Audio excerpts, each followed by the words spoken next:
In 1950, Seventh-day Adventist church members came together to support medical missionary work.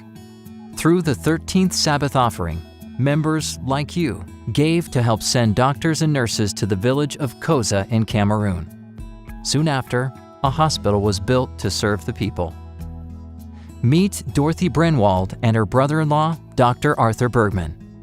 In the early years, they and their spouses worked at Koza Hospital. These were many people in the Mandara Mountains who had absolutely no means of medical help. It was very sad. We saw things here that we never studied at all in school. Before we were there, they were crying for 3 nights, just almost constantly, because somebody was always dying. And that's one thing the hospital did. I think that's one of our frustrations, was that they wouldn't come at first. They were afraid of us, and they wait until they get deathly sick before they come. They were quite overwhelmed with Koza because it was so fresh, so new, and they were amazed. Yeah, they're bringing a patient in. He came with his car. Sometimes they came in trucks. Yeah. They bring their entire family. They bring somebody to cook food for them in case they need to stay. They'd stay right there with them. They would feed them. They would help them. They never left them. They usually stayed. Koza Hospital quickly grew to an 8-room dispensary with operating room, obstetrical unit, and pharmacy. As hospital expansion took place, the reach of invaluable medical service also crossed borders. Sometimes Fred and I would go on our bicycles to an area a mile away or something. We'd hold bush clinics.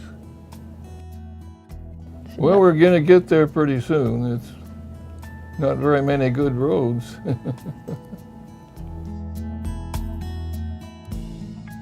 Wasn't it once a week?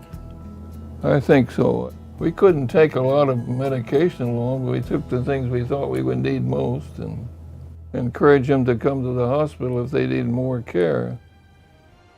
As Dorothy and Arthur spent their days serving the people of Koza, they had fun learning a new culture and observing the different customs of the local people.